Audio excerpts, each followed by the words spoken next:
18ാം ലോക്സഭയുടെ പ്രഥമ സമ്മേളനത്തിന് അല്പസമയത്തിനകം തുടക്കമാകും. BJP M P Bhartruhari Mahtab protem സ്പീക്കറായി സത്യപ്രതിജ്ഞ ചെയ്തു. രാഷ്ട്രപതി ദ്രൗപദി മുർമു സത്യവാചകം ചൊല്ലിക്കൊടുത്തു.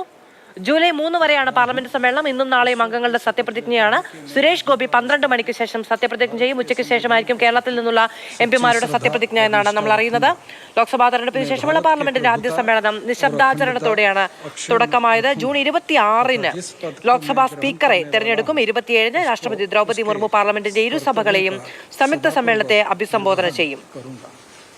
ദേശീയ ജനാധിപത്യ സഖ്യം 293 സീറ്റുകളും ഇന്ത്യൻ ബ്ലോക്ക് 234 സീറ്റുകളും നേടിയിട്ടുണ്ട്. അതിൽ തന്നെ കോൺഗ്രസ് 100 സീറ്റുകൾ നേടി വലിയ ശക്തമായ പ്രതിപക്ഷ സഖ്യത്തിന് നേതൃത്വം നൽകുന്ന കാഴ്ച നമുക്ക് കാണാൻ കഴിയുന്നുണ്ട്. അനൂപ് ദാസ് ഡൽഹിയിൽ നിന്ന് വിവരങ്ങളുമായി നമ്മളോടൊപ്പം ചേരുകയാണ്. അനൂപ്, ശക്തമായൊരു പ്രതിപക്ഷം ഒരുപക്ഷെ കഴിഞ്ഞ 10 വർഷത്തിനിടയിൽ ആദ്യമായി സഭയിലുണ്ടാകും എന്നുള്ളതാണ് ഇത്തവണത്തെ ലോക്സഭാ സമ്മേളനത്തിന്റെ പാർലമെന്റ് സമ്മേളനത്തിന്റെ ഏറ്റവും വലിയ സവിശേഷതയായി കാണുന്ന ഒരു പ്രതിപക്ഷ നേതാവ് വരുന്നു. അത്രത്തോളം ജനാധിപത്യത്തിന്റെ കൃത്യമായ കാഴ്ച ഈ സമ്മേളനകാലം മുതൽ കാണാൻ കഴിയും നമുക്ക്. മാധു പറഞ്ഞ പോലെ ജനാധിപത്യത്തിന്റെ വലിയ ശക്തമായ ഒരു പ്രതിപക്ഷത്തിന്റെ ഒക്കെ കാഴ്ച ഇത്തവണ മുതൽ സഭയിൽ നമുക്ക് ഈ സമ്മേളന കാലയളവ് മുതൽ നമുക്ക് കാണാൻ പറ്റും. നേരത്തെ പ്രതിപക്ഷം ശക്തമായിട്ടുണ്ടായിരുന്നില്ല, പ്രതിപക്ഷ നേതാവും ഉണ്ടായിരുന്നില്ല.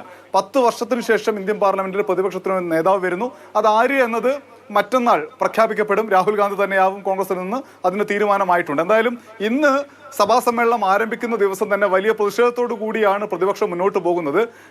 ഗാന്ധിജിയുടെ ഉൾപ്പെടെ പ്രതിമ പാർലമെന്റിന്റെ വളപ്പിൽ നിന്ന് മാറ്റി ഒരു മൂലക്കേക്ക് മാറ്റിയിട്ടുണ്ട്. അത് പഴയ സ്ഥലത്ത് തന്നെ സ്ഥാപിക്കണം എന്ന ആവശ്യമാണ് പ്രതിപക്ഷം മുന്നോട്ട് വെക്കുന്ന ആദ്യത്തേത്. അതുകൊണ്ട് തന്നെ അല്പസമയത്തിനകം നേരത്തെ ഗാന്ധിജിയുടെ പ്രതിമ ഉണ്ടായിരുന്ന സ്ഥലത്ത് ഇന്ത്യ സഖ്യ അംഗങ്ങൾ ഒത്തുചേർന്ന് ഒരുമിച്ച് ലോക്സഭയിലേക്ക് എത്തുകയാണ്. ഇത് പ്രതിമ മാറ്റിയ വിഷയം മാത്രമല്ല, ഞങ്ങളിതാ വരുന്ന 5 വർഷവും ഒരുമിച്ച് നിന്ന് ജനങ്ങൾക്ക് വേണ്ടി പോരാടാൻ പോകുന്നു എന്ന ഇന്ത്യ സഖ്യത്തിന്റെ പ്രഖ്യാപനമാണ് നടക്കാൻ പോകുന്നത്. ഇന്ത്യ സഖ്യത്തിലെ കോൺഗ്രസ്, DMK, തൃണമൂൽ കോൺഗ്രസ്, അങ്ങനെ മുഴുവൻ പാർട്ടികളും 26 പാർട്ടികളുണ്ട്. പക്ഷേ അതിൽ സഭയിൽ അംഗത്വമുള്ള മുഴുവൻ പാർട്ടികളും ഒരുമിച്ചാണ് പ്രതിഷേധത്തിന് മുൻകൈ എടുക്കുന്നത്. അവർ ഒരുമിച്ച് വരും. മാത്രമല്ല, കയ്യിൽ എല്ലാ അംഗങ്ങളും ഒരു ഭരണഘടനയുടെ കോപ്പി ഉയർത്തിപ്പിടിക്കും. കഴിഞ്ഞ 10 വർഷവും ഭരണഘടനയെ ആക്രമിക്കാനാണ് BJPയും NDAയും ശ്രമിച്ചത്. ഇനിയും ഞങ്ങൾ അത് അനുവദിക്കില്ല എന്ന പ്രഖ്യാപനമായിട്ടാണ് ഈ ഭരണഘടനയുടെ കോപ്പി ഉയർത്തിപ്പിടിക്കാൻ പോകുന്നത്. പ്രോട്ടേം സ്പീക്കർ ഇപ്പോൾ സത്യപ്രതിജ്ഞ ചെയ്ത് അധികാരമേറ്റിട്ടുണ്ട്. പക്ഷേ കാലുമാറ്റക്കാരനായിട്ടുള്ള ഒരാളുടെ മുന്നിൽ സത്യപ്രതിജ്ഞ ചെയ്യേണ്ടുന്ന അവസ്ഥയാണ് ഞങ്ങൾക്ക് എന്ന് കൊടുക്കുന്ന സുരേഷ് പറയുന്നു.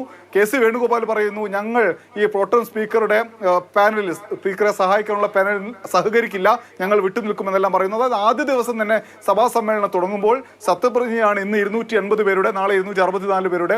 ഈ ദിവസങ്ങളിൽ പോലും പ്രതിഷേധവുമായി സഭയിലെത്താനാണ് പ്രതിപക്ഷത്തിന് തീരുമാനം. അതേസമയം പ്രതിപക്ഷം സഹകരിക്കുമെന്ന പ്രതീക്ഷ ഞങ്ങൾക്കുണ്ട്. ജനങ്ങൾ അത് കരുതുന്നു, പ്രതീക്ഷിക്കുന്നു എന്ന് പ്രധാനമന്ത്രി നരേന്ദ്രമോദിയും പറയുന്നുണ്ട്. മാധു.